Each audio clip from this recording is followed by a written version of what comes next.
오늘 하나님께서 주신 이 말씀을 듣고 하나님께서 우리에게 말씀하시는 가운데 다시 한번 우리 안에 어두웠던 우리의 인생이 밝아지는 그런 시간 되기를 원합니다. 구약 성경에 여성의 이름을 붙인 성경이 2권 있거든요. 퀴즈입니다. 그 2권은 무엇일까요? 그렇죠. 오늘 읽으신 에스더와 또 그쳤습니다. 그렇습니다. 나오미의 며느리 룻기입니다. 한 권은 룻기고요. 한 권은 오늘 함께 나눌 에스더입니다. 에스더의 특징이 있다면요, 단 한 번도 이 하나님이라는 단어가 등장하지 않는다는 것입니다. 또 하나의 특징이 있는데요, 에스더서에는 모세 율법에 한 번도 등장한 적이 없는 한 가지 절기가 있습니다. 이것은 무엇일까요? 혹시 아세요? 불임절이라는 절기가 등장합니다. 대적 하만의 진멸로부터 구원하신 그 날을 기념하는 불임절이 등장하는 성경이 에스더입니다. 에스더서는 하나님에 대한 언급도 없고 종교적인 색채가 조금 뚜렷하지 않다는 이유에서 역사적으로 볼 때 에스더서는 성경에서 제외하자는 논의들이 있었습니다.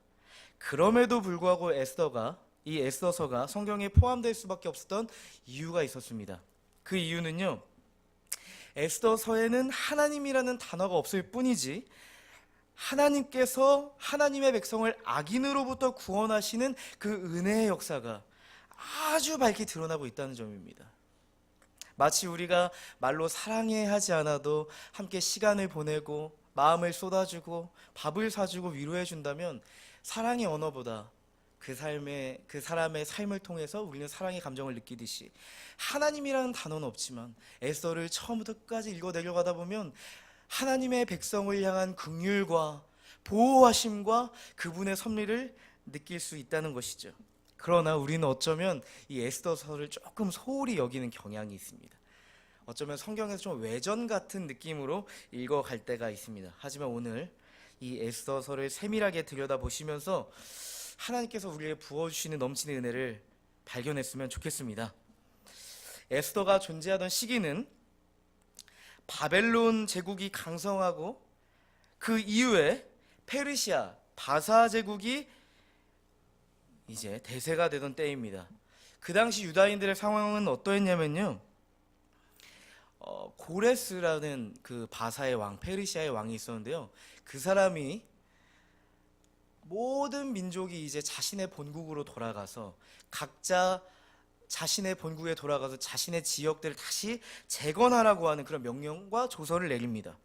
유다인들도 자연스럽게 자신의 고향 예루살렘으로 돌아가서 성전을 재건하고 성벽을 재건하는 내용이 에스라와 느헤미야입니다. 또한 일부 유대인들은 예루살렘으로 돌아가지 않고 기존에 흩어져 있던 대로 디아스포라 되어서 각 나라에 흩어져 있었고요. 특별히 모르드게와 에스더는 페르시아의 권력의 중심, 페르시아의 수도 수산궁에 있었습니다. 근데 오늘 이 본문은 잘 보시면 아주 심상치 않은 상황임을 아실 수가 있을 것입니다. 우리 한번 성경에 에스더 4장 1절 말씀 한번 읽어보도록 하겠습니다. 오늘 PPT에 넣고요. 한번 말씀 한번 읽어보도록 하겠습니다. 시작.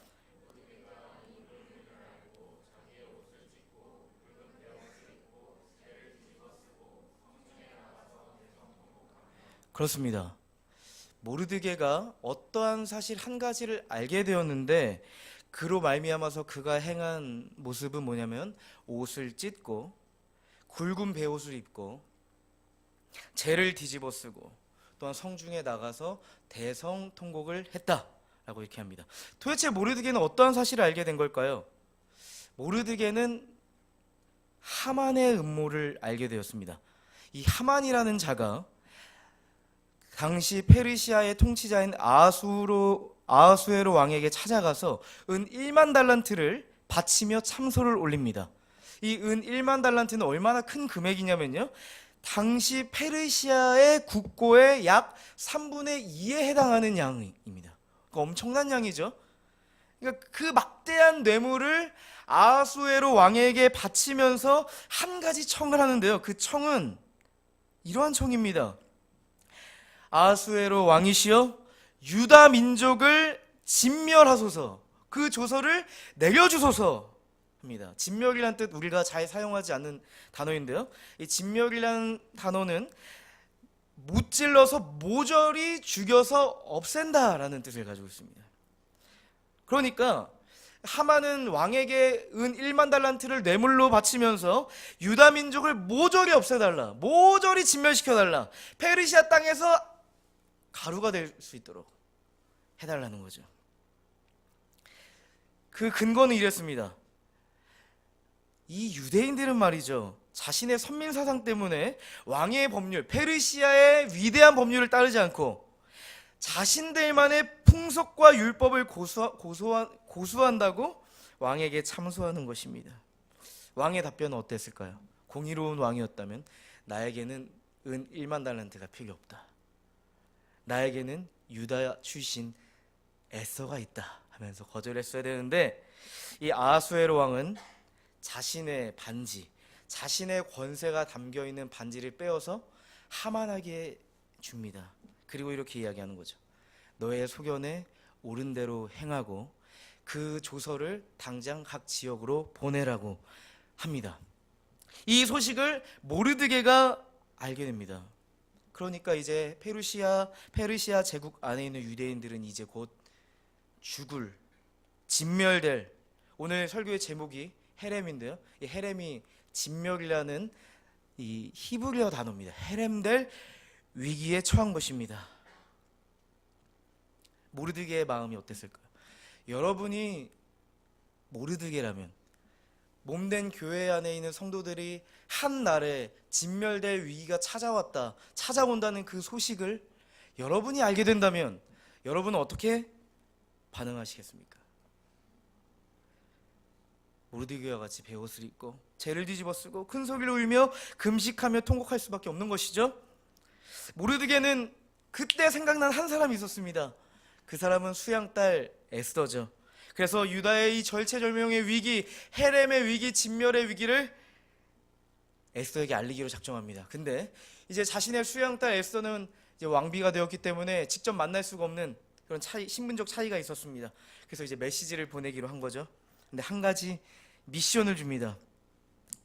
에스더야, 내 딸 에스더야, 너 왕에게 찾아가서 유다의 이 진멸 위기를 전해라, 이렇게 보냈거든요.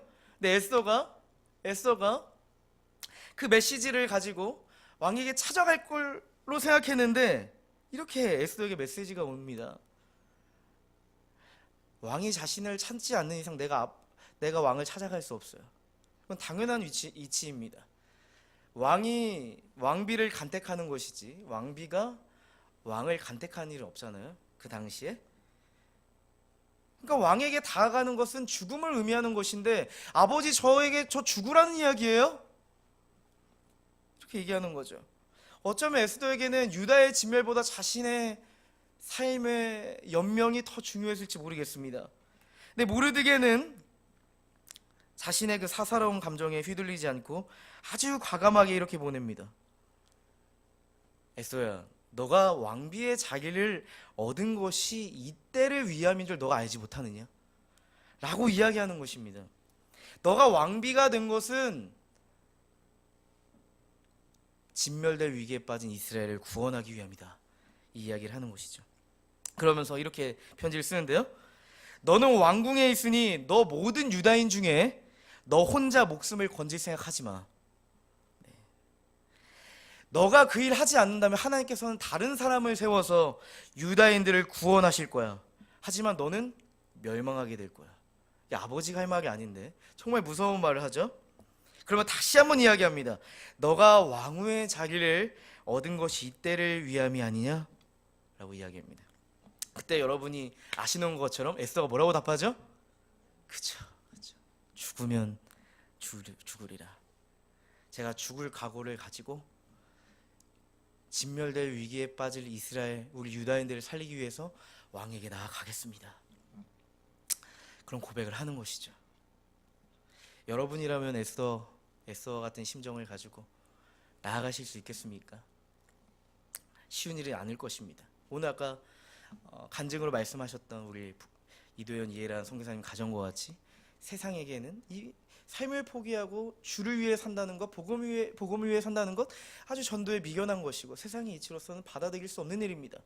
누가 봐도 왕비로서 죽을 각오를 하고 나아간다는 것은 이치에 맞지 않죠. 하지만 구원의 진리를 아는, 복음의 그 생명의 역사를 아는 그리스도인은 사명을 가지고 나아갈 수밖에 없는 것입니다. 오늘 우리가 주목하고자 하는 것은 이스라엘, 유다를 진멸하고자 하는 하만이라는 자가 도대체 어떠한 자이길래 자신의 모든 재산인 1만 달란트를 소진해서까지 이 유다를 진멸하려고 하는 것인가 라는 것입니다. 하만에게 좀 비밀이 있어요. 하만의 비밀입니다. 3장 1절 보시면, 에스더서 3장 1절 한번 읽어보실까요? 한번 읽어보도록 하겠습니다. 시작. 그 후에 아하수에로 왕이 아각 사람 함무다다의 아들 하만의 주위를 높이 올려 함께 있는 모든 대신 위에 두었다. 하만에게 비밀이 있는데 그는 어디 출신 사람이죠? 아각 사람입니다. 좀 생소하시죠? 근데 혹시 성경을 읽어 나가시다 보면 이 아각이라는 인물에 대해서 혹시 생각나시는 분이 있을 것입니다. 아각은 누구죠? 이전에 사무엘상 15장에 잠깐 등장을 하는데요, 아말렉의 왕이 이름이 아각입니다. 그때 어떤 상황이 연출되냐면 하나님께서는 이스라엘의 왕, 하나님 나라의 통치자인 사울에게 이렇게 명령하십니다. 아말렉의 모든 것을 진멸하라고 말씀하십니다. 그 말씀이 사무엘상 15장 3절에 있는데요, 한번 띄워주시면 감사하겠습니다. 함께 읽어보도록 하겠습니다. 시작.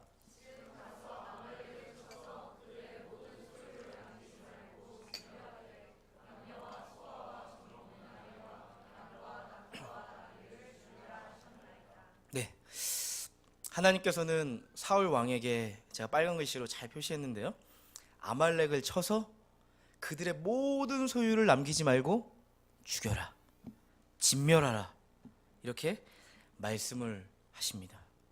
헤레마라, 헤레마라, 하나도 남기지 말고 다 진멸해버리라 말씀하시는데요, 하나님의 명령 앞에 사울은 어떻게 했느냐면요, 한번 말씀 8절과 9절입니다. 한번 읽어보겠습니다. 시작. 아말렉 사람의 왕 아각을 사로잡고 칼날로 그의 모든 백성을 진멸하였으되 사울과 백성이 아갑과 그의 양과 소의 가장 좋은 것 또는 기름진 것과 어린 양과 모든 좋은 것을 남기고 진멸하기를 즐겨하지 아니하고 가치 없고 하찮은 것은 진멸하리라. 빨간 글씨만 다시 한번 읽어보겠습니다. 시작. 진멸하기를 즐겨하지 아니하고 가치 없고 하찮은 것은 진멸했습니다. 사울은 하나님의 말씀대로 살지 않았습니다.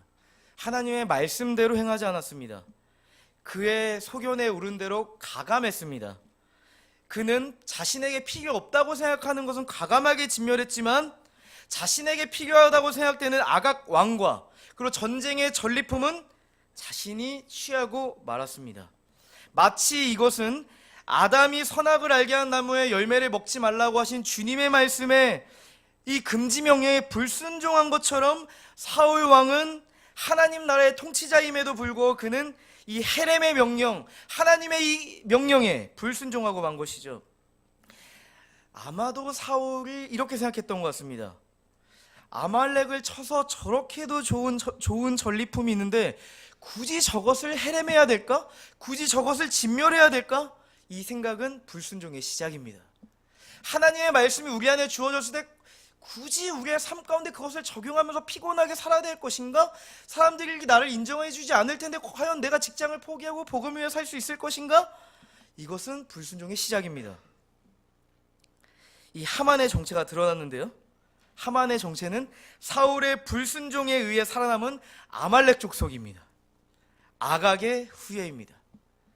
아마도 아각은 살아서 그 시편 말씀과 같이 아각은 죽지 않고 살아서 유다인들을 내가 훗날에 진멸하고 말겠다라고 하는 이 역사의식이 있었겠죠. 이 아말렉이 또 어떠한 민족인가 좀 알 필요가 있습니다. 이스라엘 백성이 애굽의 압제 가운데 하나님의 구원하심을 받아서 출애굽합니다. 그리고 광야 가운데 내던지시죠. 아무런 전쟁할 준비가 되어 있지 않습니다. 그들은 종이었을 뿐이지 용맹한 용사로서 훈련받은 적이 없어요. 근데 그들을 진멸하려고 나타난 존재가 있었는데 그들이 아말렉입니다. 출애굽기 17장 16절 말씀인데요, 함께 읽어보도록 하겠습니다. 시작. 이르되 여호와께서 맹세하시기를 여호와가 아말렉과 더불어 대대로 싸우기라 하셨다 하였더라. 네. 이제 앞으로 출애굽한 이스라엘 백성은 첫 번째 전쟁으로 아말렉과 전쟁했지만 앞으로 대대로 아말렉과 전쟁이 일어나는 거죠. 하나님 나라와 하나님 없는 나라 사이에 치열한 전쟁이 일어나는 것입니다. 이 아말렉의 또 기원이 어디냐면요, 에서의 아들 엘리바스의 자손입니다. 그러니까 에서의 손자가 아말렉입니다. 그 아말렉이 이스라엘의 대적이 되는 거죠. 야곱과 에서는 아주 좋지 않은 관계였잖아요. 그죠? 그리고 야곱은 훗날에 이스라엘이 되고 야곱의 에서의 후손 아말렉은 끊임없이 서로 진멸하고 서로 다투고 믿음의 길을 가려고 하고 하나님 나라를 세우고자 하는 이스라엘 백성들 끊임없이 잡아뜨리고 넘어뜨리는 역할을 이 아말렉이 하는 것입니다. 그러니까 오늘 이 에스더의 상황은요, 단순하게 에스더서에만 나타나는 에피소드가 아닙니다. 이거는 성경 전반적으로 드러나는 하나님 나라와 하나님을 대적하는 그 나라의 사이의 숙명적인 만남입니다. 그래서 저는 오늘 제목을 헤렘과 헤렘 사이다라고 이름 붙인 거예요. 하나님 없는 나라인 아말렉의 후손 하만은 하나님 나라를 헤렘하려고 하고, 이전에 하나님 나라의 대표자였던 사울은 아말렉을 진멸하지 못함으로 말미암아 지금 이러한 위기를 초래하고 만 것입니다. 유다는 과거에 사울이 대적 아말렉을 진멸하지 못함으로 지금 진멸당할 위기에 처하고 만 것입니다. 하나님께서는 간절하게 원하셨습니다. 이제는 믿음의 길을 막아서는, 하나님 나라를 세우는 것을 막아서는 제발 아말렉 그 족속들을 진멸하라고. 하나님을 위해서가 아니었어요. 너희를 위해서 그 아말렉을 진멸하라고 말씀하셨지만 사울은 철저하게 범죄하고 말았죠. 이 진멸은 단순히 모든 생명을 죽이고 파괴하는 잔혹한 행위가 아닙니다. 한번 읽어보실까요? 한번 읽어보도록 하겠습니다. 헤렘은요, 대적으로부터 하나님의 백성을 보존하고 구원하기 위한 하나님의 명령입니다. 다시 한번 읽어보도록 하겠습니다. 시작. 헤렘은 대적으로부터 하나님의 백성을 보존하고 구원하기 위한 하나님의 명령입니다. 하나님께서는 하나님의 백성을 막아서는 대적을 끊어내기를 원하셨습니다. 이스라엘 백성은 전쟁 중에 대적을 진멸하고 헤렘해버리고 좋은 것, 전리품을 취할 수 있었지만 그것을 취하지 않았습니다. 마치 바울의 고백처럼 모든 것이 가하나 유익한 것이 아니에요. 하나님께서 나에게 허락하신 것이 가장 유익하다. 그러니까 이 헤렘의 명령을 따른다는 것은 내가 하나님의 주권 안에 있으며 내가 하나님의 공급하심을 인정한다는 것이거든요. 또 하나는 이스라엘 백성의 정체성에 관한 내용입니다. 헤렘은 하나님의 백성의 거룩함을 증명해내는 중요한 열쇠입니다. 한번 읽어보도록 하겠습니다. 시작. 헤렘은 곧 하나님의 백성의 거룩함을 보존하며 유지할 수 있는 중요한 열쇠입니다. 하나님의 이 헤렘의 명령에 순종함으로써 거룩한 하나님의 백성임을 하나님 앞에 증명해야 했습니다. 이것은 마치 선악을 알게 하는 나무의 열매, 이 금지 명령을 주신 것과 아주 동일한 원리입니다. 하나님께서는 선악을 알게 하는 나무의 열매를 먹지 말라 하셨습니다. 하지만 하나님께서 의도하신 것은 고양이에게 생선을 주며 범죄하라는 유혹을 주신 것이 아니고요, 이들이 나의 금지 명령을 따라서 하나님 나라를 이루는지 이루지 않는지, 나의 마음에 합한 예배자로서 살아가는지 아니한지 그것을 보고 싶은 것이죠. 그러나 헤렘의 실패는 대적으로 말미암아 역으로 헤렘들 위기를 좌초할 수밖에 없습니다. 지금 유다는 헤렘과 헤렘 사이에 있습니다. 헤렘될 위기에 있습니다. 우리는 지금 이 시대를 살아가고 있습니다. 여러분의 눈에는, 성도님들의 눈에는 한국 교회가 어떻게 보이십니까? 어쩌면 교회들의 교세는 커졌고 성도들은 많아졌다고 하지만 우리는 어쩌면 세상 속에서 헤렘될 위기에 처해 있는지 모르겠습니다. 더 이상 복음이 복음되지 못하고 그리스도인들은 그리스도인 되지 못하고 하나님의 말씀이 있으나 하나님의 말씀을 사울과 같이 살아내지 못하는 불임에 걸린, 경건의 모양은 있으나 경건의 능력은 찾아볼 수 없는 그리스도인이 되지는 않았습니까? 그러므로 말미암아서 몸된 교회와 성도들은 헤렘될 위기에 놓이진 않았습니까? 하나님께서 우리에게, 저에게, 여러분들에게 헤렘하라고 명령하신 것은 무엇일까요? 내가 철저하게 하나님 말씀 앞에 서서 진멸시켜야 될 죄는 무엇입니까? 죄의 본질이 무엇이라고 생각하십니까? 죄의 본질은 자기 중심성에 있습니다. 하나님 중심이 아닌 철저하게 하나님 없는 사람처럼 살아가는 것, 자기 중심대로, 자기 의도대로, 자기 계획대로 살아가는 것, 이것은 죄입니다. 다른 사람에 비해 도덕적인 삶을 살아간다고 해서 나는 죄인이 아니라고 생각하는 것은 엄청난 착각입니다. 사회적으로 누구보다 도덕적이고 윤리적인 삶을 살아간다고 해서 그것은 죄인이 아니라는 보장이 아닙니다. 누구보다 도덕적이고 윤리적인 삶을 살아가고 있지만 자기 중심적인 삶으로 살아가고 있다면 그것은 명백하게 죄악된 삶입니다. 예수 그리스도를 따르는 우리에게도 여전히 죄는 우리를 삼키기 위해서 도사리고 있습니다. 창세기 4장 7절 말씀을 보시면 이런 말씀이 있습니다. 내가 선을 행하면 어찌 낯을 들지 못하겠느냐? 선을 행하지 아니하면 죄가 문에 엎드려져 있느니라. 죄가 너를 원하나 너는 죄를 다스릴지니라.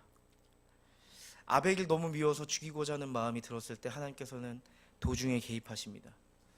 가인아, 네 안에 아벨을 죽이고자 하는 마음이 있지만 죄가 너를 원하지만 너는 죄를 다스릴 수 있어야 돼. 기회를 주셨습니다. 죄가 이미 가인을 사로잡고 있으면 하나님은 인지하시고 그에게 말씀하셨습니다. 하나님께서는 죄를 의인화해서 표현하셨는데 마치 맹수와 같이 죄가 웅크리고 하나님의 성도를 삼키려고 하는 형상, 죄의 의인화, 죄가 웅크리고 있다가 이 죄의 먹잇감을 찾는 거죠. 이것을 그리고 있습니다. 하나님께서는 죄가 너를 끊임없이 원할 것이지만 너는 죄를 다스리라고 말씀하시고요. 또 베드로전서 5장 8절에는 이렇게 말씀하십니다. 근신하라, 깨어라, 너희 대적마귀가 우는 사자와 같이 두루 다니며 삼킬 자를 찾는다. 또 죄의 의인화입니다. 마치 배가 고파서 우는 사자와 같이 우리의 대적 마귀가 삼킬 자를 찾고 있다는 것이죠. 무섭지 않으세요? 죄는 끊임없이 우리 안에 또아리를 틀기 위해서 아주 기회를 엿보고 있습니다. 이미 자기 중심성을 가지고 신앙생활하고 있는 우리 안에 또아리를 틀기 좋은 넓은 문을 만들어 놓고 우리는 그것을 받아들이고 있지 않습니까? 여러분, 다윗을 한번 생각해 보세요. 다윗은 그의 칭호, 하나님의 마음에 합한 자, 이 영광스러운 칭호를 가진 사람인데요. 근데 다윗에게도 어두운 과거가 있잖아요. 다윗은 용사들을 전쟁에 다 보내놓고 한가로이 왕궁 옥상을 거닙니다. 근데 한눈에 띄는 여인이 있었습니다. 밧세바였죠. 그 밧세바의 목욕하는 장면을 보고 그는 마음 안에 죄의 또아리가 틀어지기 시작합니다. 다윗 같았으면 예배자 다윗 같았으면 어떻게 했어야겠어요? 요셉과 같이 그 자기를 황급히 떠나고 눈에 보이고 들리는 모든 것을 차단하고 떠났어야 됐습니다. 그러나 다윗은 자신이 가진 권세를 가지고 그 밧세바를 범하고 취하고 맙니다. 죄를 다스리지 못하고 밧세바를 범하고 맙니다. 그리고 그 여인은 임신을 하고 말죠. 다윗은 어떠한 선택을 했습니까? 이때야말로 이제 다시 죄의 또아리를 끊어버리고 죄의 또아리를 헤렘시켜버리고 이제 하나님께 나아가야 되는데요. 지금이라도 돌이켜야 되는데 밧세바의 남편이 있었어요. 문제는 이 밧세바의 남편이 다윗이 사랑하던 다윗의 충신, 하나님 나라를 함께 세웠던 동역자였다는 것입니다. 근데 이 다윗답지 않은 선택을 하는데요, 내 손으로 죽일 수 없으니 아주 치열한 전장에 이 우리아를 보내서 죽게 만듭니다. 아주 간악하죠. 자기 손으로 죽인 핏값보다 자신의 핏값을 받지 않기 위해서 다른 사람을 통해서 죽인 이 다윗의 계략은 다윗답지 않습니다. 아주 간악한 계획이죠. 다윗을 통해 느껴지는 것이 무엇입니까? 죄는 죄를 낳습니다. 죄는 죄를 낳고 눈덩이처럼 불어납니다. 눈덩이처럼 불어난 죄는 이제 더 이상 수습할 수 없는 지경에 이르고 맙니다. 그리고 또 한 가지는요, 아까 다윗답지 않다고 했잖아요. 죄를 습관적으로 상습적으로 짓다 보면요, 이제 어느 순간 심각성을 잊어버리는 거죠. 이제 죄에 대해서 아주 둔감해지는 거죠. 처음엔 내가 짓고 있는 죄, 이 조그만 죄 때문에 막 마음이 씨름되고 하나님 앞에 기도하다가 이제 다시는 그 길로 내가 가지 말아야겠다 하는데요, 이제 어느 순간 이 죄를 짓고 하다 보면 죄의식이 사라져 버리는 거죠. 여러분, 나를 반복해서 넘어뜨리는 죄가 무엇입니까? 나를 점점 잠식해가며 해렘시켜가는 죄는 무엇입니까? 특별히 사부 이 젊은이 예배는 20대, 30대 청년들, 우리 청년들이 많이 있는데요, 우리에게 노출되어 있는 얼마나 유혹들과 죄악들이 많습니까? 음란함, 미디어 중독, 게임 중독, 성 중독, 문화 중독. 이런 것 없으면 살 수가 없어요. 지금 하나님 없이는 살 수 있는데 이런 것 없으면 살 수 없는 거죠. 문화가 없으면 살 수 없는 거죠. 제가 한 달 훨씬 전에 건강검진 했는데요, 몸 관리를 너무 안 했나 봐요. 수치가 너무 안 좋은 거예요. 결론은 살을 빼라고 하시고, 짜게 먹지 말고 많이 먹지 말고 운동을 많이 하고, 이렇게 막 여러 가지 이제 의사의 이제 조언을 들었습니다. 그래서 요즘에 저녁을 잘 먹지 않습니다. 그래도 간혹가다 조금씩 먹는데요, 5월에 가족 행사가 많고 또 교회 안에서 행사가 많다 보니까 밥을 먹으러 가야 되잖아요, 그죠? 항상 이제 거절을 많이 하는데 어쨌든 공동체 안에서 해야 되니까. 근데 이제 무한 리필집에 가는 거죠. 초밥 뷔페, 이거 4글자 있잖아요. 쿠 뭐 이런 거 있잖아요. 무한 리필 뷔페에 갔습니다. 처음에 마음을 이렇게 먹었습니다. 조금만 먹어야지. 조금만 허기를 채워야지. 교제해야지.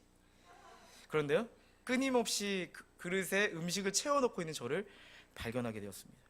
그렇게 해서 먹고 또 먹고 싶은 거죠. 맛을 보니까 또 그릇을 들고 푸고 있는 거예요. 다 먹고 났는데 후회가 되는 거예요. 후회가 되는 거예요. 여러분, 그런 것 같아요. 미디어도 마찬가지죠. 처음에는 스트레스 조금 풀려고 컴퓨터 켜고 핸드폰 만졌다가 어느 순간 보면은 나도 알지 못하는 곳에 들어가서 방황하고 있고 방탕해져 있고 내 마음을 흐리고 있고 나를 더럽히고 있는 거죠. 음란에 빠져 있는 거죠. 더 자극적인 것으로 나를 자극시켜달라고 미디어에게 외치고 있는 거죠. 죄도 마찬가지 아닙니까? 처음에는 이 정도 타협은 괜찮겠지, 이 정도는 괜찮겠지 하고 담습니다, 그릇에. 한 번 하다 보니까 죄의식이 없습니다. 괜찮다고 생각됩니다. 또 담습니다. 그리고 먹습니다. 그릇을 또 가져와서 또 먹습니다. 그러다 보니까 우리는 이제 만신창이가 되는 거죠. 이제 죄의식 이런 건 없지만 교회만 오면 뭔가 마음이 불편하고 죄책감이 느껴지는 거죠. 사실 예수 믿는 우리에게 가장 훌륭하게 주어진 특권이 뭐냐면 자유예요. 자유. 근데 자유함이 없어지는 거죠. 이 자유의 특권을 누리지 못하는 거죠. 오히려 주님께서 주신 자유를 망각해버리고 이 자유를 가지고 방종으로 사용하는 거죠. 그 결과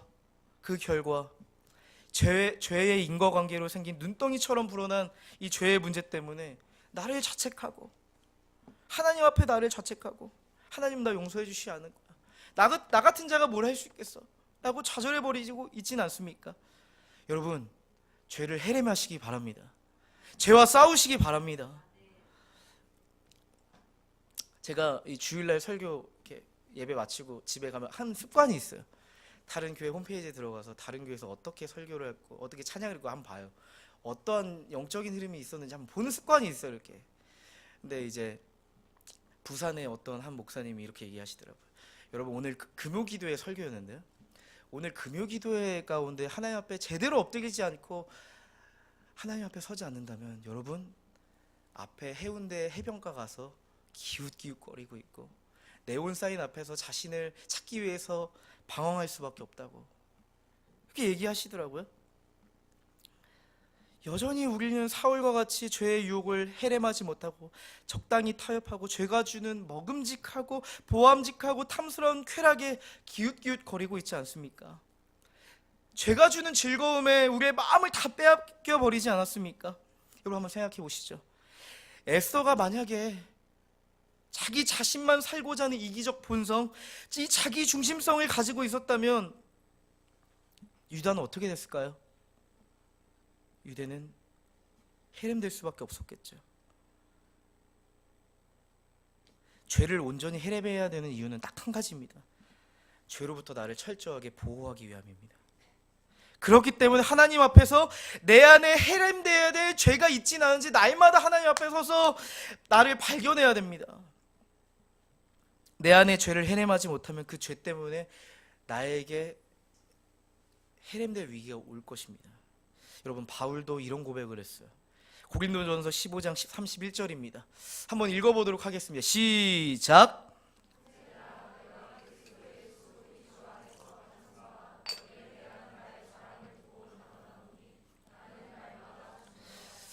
바울조차도 이렇게 이야기합니다. 나는 날마다 죽노라. 날마다 나도 연약한 자여서 그리스도와 함께 자신의 옛사람을 죽여간다고 그렇게 고백하는 것이 바울입니다. 고린도 전서에만 이야기하는 것이 아니라 로마서 7장 24절에도 이렇게 이야기합니다. 한번 읽어보도록 하겠습니다. 시작. 내 지체 속에서 한 다른 법이 내 마음의 법과 싸워 내 지체 속에 있는 죄의 법으로 나를 사로잡는 것을 보는도다.